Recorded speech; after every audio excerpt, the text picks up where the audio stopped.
Just because your boss is friendly doesn't mean you should start calling them Baba D or Auntie T. Overfamiliarity is when friendliness crosses the line into informality in a way that makes others uncomfortable or undermines professionalism. Today, we're exploring the topic overfamiliarity at work. When does friendliness become a problem? Manners on the go.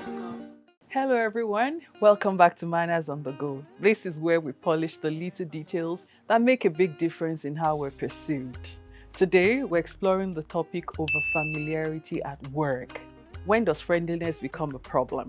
Let me tell you a story about Daniel. Now, Daniel is that guy everyone likes at work. He's the life of the office, always cracking jokes, always vibing with people. When a new manager, Miss Adebayo, joined the team, Daniel treated her like an old friend. He greeted her with a casual slap on the back, saying, "Madam Ade, how far now? I hope you won't stress us in this office." The whole office went silent. Miss Adebayo simply smiled, but you could see she was uncomfortable. As time passed, Daniel continued this pattern, calling her by her first name in meetings, playfully teasing senior colleagues, and assuming familiarity where professionalism was required. Then one day, a promotion was announced. Daniel had all the requirements, but guess what? He was overlooked. The feedback? He didn't seem to command professional respect. He had blurred the lines between friendliness and professionalism so much that leadership didn't see him as leadership material. Remember that leadership roles are given to those who also act the part. So what's the problem here? Overfamiliarity. Overfamiliarity is when friendliness crosses the line into informality in a way that makes others uncomfortable or undermines professionalism. It is like adding too much salt to a dish. A little enhances the flavor, but too much ruins the meal. And before you think, TBC, I'm just being friendly now, let me tell you, there's a fine line between being warm and being inappropriate. Think about it. Have you ever witnessed someone addressing the CEO like they're old drinking buddies? Or maybe you've seen a new staff member giving unsolicited advice to the director like they're at a family meeting? It might seem harmless, but in the professional world, respect is currency. The moment you spend it carelessly, you lose your value. Now, why does overfamiliarity happen? I'll tell you 3 common reasons. One is the cultural influence. In Nigeria, we love seniority, but also enjoy community. Some people take that community spirit into the office, forgetting that hierarchy still matters. Just because your boss is friendly doesn't mean you should start calling them Baba D or Auntie T. Number 2, long-standing relationships. If you and a colleague started as interns together and now they're your supervisor, it's easy to keep relating to them as just my guy. But the dynamics have changed, and failing to adjust can create tension. Number 3, misinterpreted openness. Some workplaces have open door policies where senior leaders are approachable. But being approachable doesn't mean being overfamiliar. If your CEO says, "Call me John," it doesn't mean you should start cracking jokes about his bald head. There is a fine line between friendly and overfamiliar. How do you know when you've crossed the line? Here are a few signs you might be overstepping. First one is the awkward pause.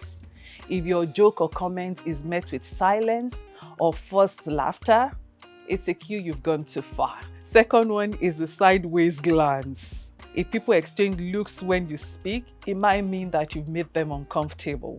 The third one is the feedback loop. If someone tells you directly or indirectly that your behavior is too casual, listen. They're giving you a gift, a chance to course correct. Overfamiliarity can be dangerous, and here is why. Number 1, it can cost you opportunities. Daniel's story, you might be excellent at your job, but if people don't take you seriously, leadership positions will pass you by. Number 2, it breeds disrespect. The moment people start seeing you as one of the boys or one of the girls, they may stop valuing your input. Familiarity can breed contempt, remember? Number 3, it can create awkwardness. Imagine calling your manager Bro Mike in a staff meeting, only for him to have to discipline you later. Awkward, right? When boundaries are blurred, handling conflicts and corrections become harder. So how do you strike the right balance? Number 1, Observe the culture. Every workplace has unspoken rules. Watch how others interact with senior leaders and mirror the appropriate level of respect. Number 2, follow professional courtesies. Use titles where necessary. Even if your boss insists on informality, always start formal and adjust based on their preference. Number 3, separate personal from professional. Yes, you can gist with your colleagues, but when it's work time, switch back to business mode. Your boss is not your paddy when KPIs are on the line. And number 4, read the room. If your jokes are met with forced smiles and silence, take the hint. Not every environment welcomes casual banter. 5, ask yourself, is this appropriate? Before sharing a personal story or cracking a joke, pause and consider whether it's suitable for the setting. 6, listen to feedback. If someone hints or outrightly tells you that you're being too familiar, don't take it personally. Use it as an opportunity to grow. At the end of the day, professionalism is about knowing the boundaries. You can be warm, friendly, and approachable without losing respect. So ask yourself today, am I friendly or have I crossed into over-familiarity? If you're not sure, take a step back. A little distance can make a significant difference. Now tell me in the comments, have you ever experienced over-familiarity at work? Have you been guilty of it? Let's discuss. Thank you for joining me on Manners on the Go. Until next time, stay polished, stay poised, and always stay respectful. I'm Tosin Babasaya Craig, and this is Manners on the Go. See you again. Goodbye. Manners on the Go.